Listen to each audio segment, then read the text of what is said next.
Na kusalimu katika jina kuu la Yesu Kristo. Karibu sana katika kipindi chetu cha Saa ya Faraja katika Kristo. Na leo tunatoa sehemu ya pili ya nguvu ya maombi ya toba. Na tunaangalia sasa kitu kinachoitwa faida za maombi ya toba ya kweli. Kwanza, toba ya kweli kabisa imebeba kuponywa magonjwa ya watu wa eneo husika. Kwa hiyo ukifanya toba katika hali ya kweli, kuna uponyaji ambao unatokea katika hilo eneo ambalo unaliombea. Kwa mfano kama ni eneo la familia, watu hiyo familia watakwenda kupokea uponyaji. Zaburi ya 103 mstari ule wa 3 inasema, kusamehe maovu yako yote, akuponya magonjwa yako yote. Kwa hiyo katika toba kuna uponyaji. Mungu haleti uponyaji mahali penye uovu, mahali penye dhambi. Lazima kwanza uponyaji huo utakuja kwa sisi kuanza na maombi ya toba. Tunapotubu ndipo Mungu anasema kwamba anasamehe, na baada ya kusamehe sasa anaponywa. Anaponya watu wa eneo husika na anaponya watu wa taifa husika. Kama ni taifa ulikuwa unatubu kwa ngazi ya taifa au kwa ngazi ya familia, basi Mungu anaachilia uponyaji. Lakini jambo lingine la pili ni kustawi kwa kila mnachokifanya. Kwa hiyo kama umetubu kwa ajili ya taifa lako, hilo taifa litastawi kiuchumi. Watu wake watakuwa wazima. Watu wake watakuwa hodari duniani. Na hiyo iko katika kitabu cha Yeremia sura ile ya 17 mstari ule wa 7. Anasema amebarikiwa mtu yule anayemtegemea Bwana, ambaye Bwana ni tumaini lake. Anasema kwamba atafanikiwa sana. Tena mtu huyo amefananishwa na ule mtu uliopandwa pembezoni mwa vijito vya maji, uzaao matunda yake kwa majira na kwa wakati wake. Kwa hiyo wakati wote utastawi.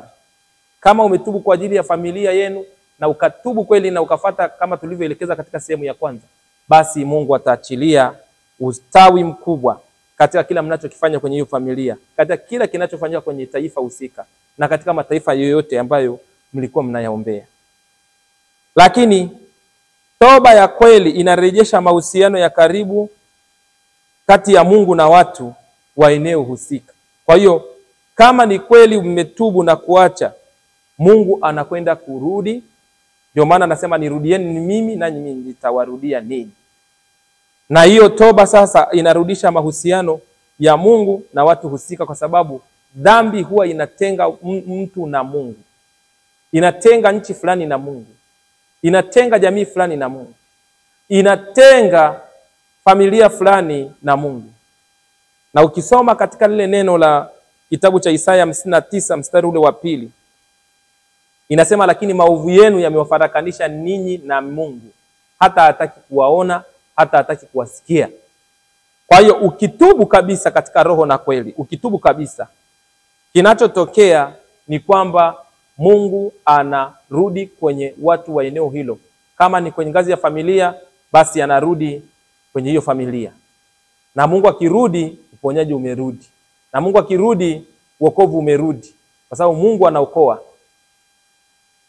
Lakini kitu kingine ni kupewa raha na Mungu.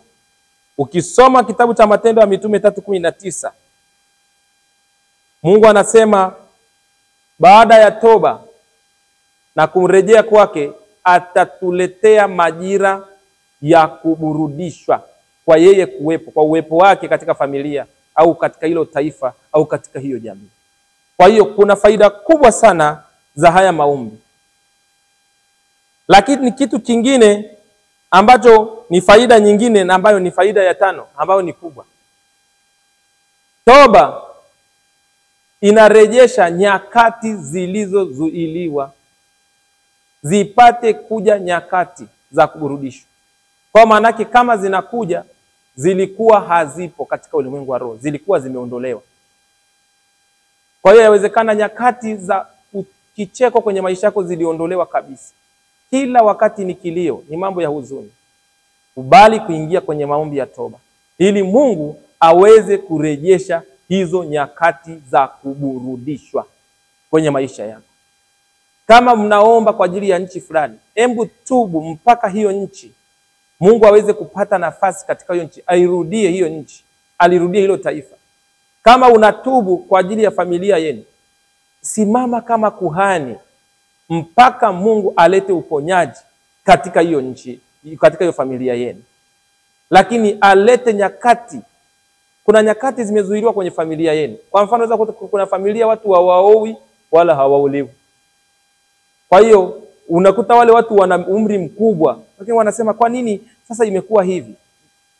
Unakuta mtu sasa amepitiliza umri wake hata wa kuoa, sasa mwingine ameshafika mpaka miaka 65 huko kuendelea. Sasa anasema ni nini? Alipofika kile kipindi cha kuoa, yale majira ya kuoa, zile nyakati zilizuiliwa za yeye kuoa, zilizuiliwa za yeye kuolewa. Sasa unapoingia kwenye maombi ya toba, Mungu anasema katika kile kitabu cha Isaya 40 kwamba Bwana anaurejeza ujana wetu kama tai. Kwa hiyo toba, Mungu akija anarejesha wale watu ambao wanaonekana ni wazee vikongwe kabisa, wanarejeshwa kiasi kwamba wanakuwa sasa ni kama vijana wadogo kabisa, na wanaweza sasa kuoa kabisa, kwa sababu nyakati za kuoa zimerudishwa. Wanaweza kuoa, wanaweza kuolewa. Lazima ujifunze sana kujua kwamba kuna umuhimu mkubwa wa kutubu, kwa sababu kuna nyakati nyingine zimezuiliwa. Yani hata nyakati za kufanikiwa. Mnafahamu neno la Mungu la Mhubiri ile sura ya 3 inaeleza kila jambo lina majira na wakati wake. Kwa hiyo maanake kuna wakati kabisa ambao Mungu alikusudia wewe ufanikiwe, ukute umefika mahali fulani, lakini huo wakati umezuiliwa. Unapotubu yani faida ya kwanza, Mungu anarudisha ule wakati wa wewe kufanikiwa katika maisha yako. Katika kila jambo unalolifanya unafanikiwa. Kwa nini unafanikiwa? Ni kwa sababu umekubali kumrudisha Mungu katika nafasi yake katika kila unachofanya. Kama ni biashara umemhusisha, kama ni familia umemhusisha, kama ni ngazi ya taifa umemhusisha. Kwa hiyo ndio maana unaona tunahimiza turudi kwenye maombi ya toba haraka. Na tunapotubu kuna vitu vitarejeshwa. Lakini toba ya kweli inarejesha uzao. Mungu anasema hapatakuwa na mwenye kuharibu mimba wala aliyetasa katika nchi. Vita kubwa sana iko sasa hivi kwa watu ambao kwenye lango la uzao. Shetani anapigana sana na lango la uzao maeneo mengi. Kwa hiyo shamba ni lango la uzao, mtu ni lango la uzao. Kuna vitu vingi havizalishi. Unaweza ukawa umefungua kiwanda lakini hakizalishi tena, kimekufa. Kama hakuna uzalishaji, ni vita katika lile lango. Kwa hiyo tujitahidi sana kutubu. Tunapotubu, yani Mungu anarudisha uzao. Kunakuwa na hali ya uzao. Kunakuwa na hali ya uzao katika maeneo tofauti tofauti. Lakini toba ya kweli, faida ya toba ya kweli nyingine ya 6, toba ya kweli inaleta kuongezeka. Mungu anatuongeza kwa sababu anarudi kwenye maisha yetu. Na Mungu akiwa kwenye maisha yetu, kila tunachofanya kitafanikiwa. Ndivyo Mungu alivyosema katika lile neno la Kumbukumbu la Torati ile sura ya 8. Anasema kwamba mali zako zote zitakapoongezeka, kondoo wako watakapoongezeka, utakapolima matunda mazuri na ukayala matunda hayo, utakapojenga nyumba nzuri na kukaa ndani yake. Kwa hiyo baraka kubwa ya Ibrahimu ambayo Mungu ametuwekea sisi watu wa Mungu ni baraka pia ya kuongezeka. Ukiona unafanya kitu chochote hauongezeki, hebu acha kwanza, ingia kwenye toba. Unaweza kukuta hicho kitu unachokifanya haukumuhusisha Mungu.